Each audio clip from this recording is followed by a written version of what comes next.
Ito saan? Ito. Kay Aileen, kay Aileen. Kuya, kiko. Yang itawan mo si Mama San. Ang payo tabi sa ni Marisa dito, oh. Din sa payo tabi San. Dito na payo. Amo na yan.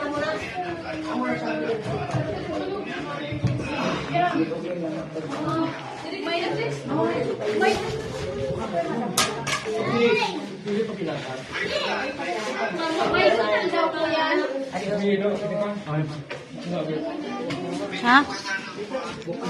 Papangadyan mo si Father. Buksan pa man. Video daw yun mo. Baka na, ano daw, baka may... Inulos yan, no? Itong burok yung pato nila sa kanila. Ayan tong burak na itong green ginaya. Si Mama. Kaya magpakita lang sa kanila. Opo. Si Ate Espiritu Santo. Amen.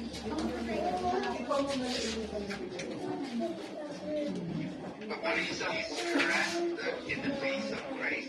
May the Lord now welcome her to the table of God's children in heaven. With faith and hope and eternal life, let us assist her with our prayers. Let us pray to the Lord also for ourselves that may the Lord be reunited one day with Marisa.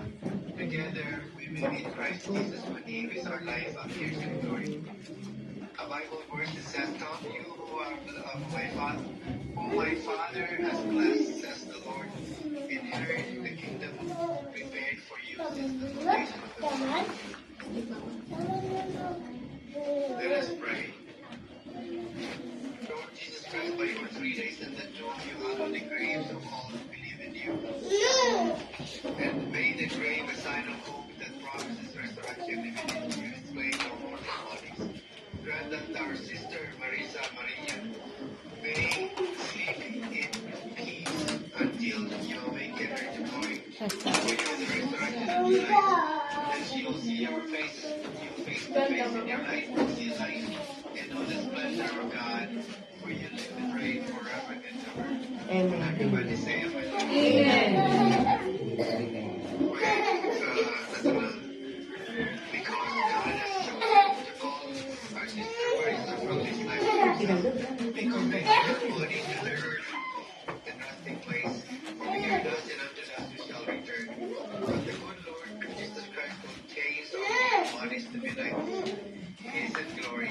For He is risen the firstborn from the dead. So let's commit our sister Marisa to the Lord, and that the Lord may raise her in peace and raise her body on the last day.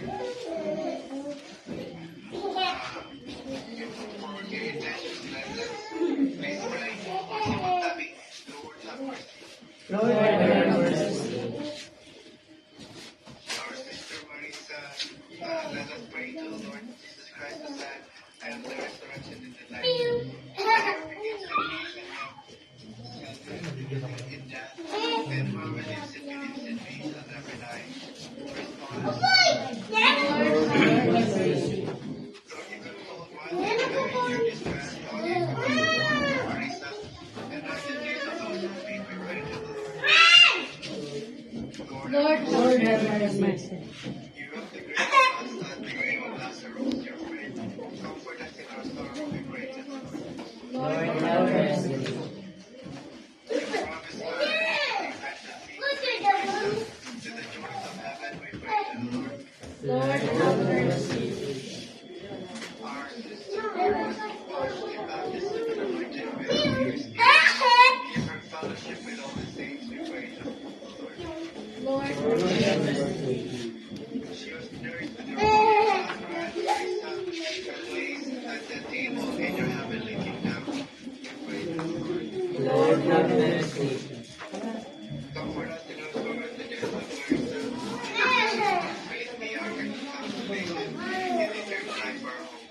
We pray to the Lord. Let us pray the primary prayer God has taught everybody pray. Let's pray. Our Father, who art in heaven, hallowed be thy name. na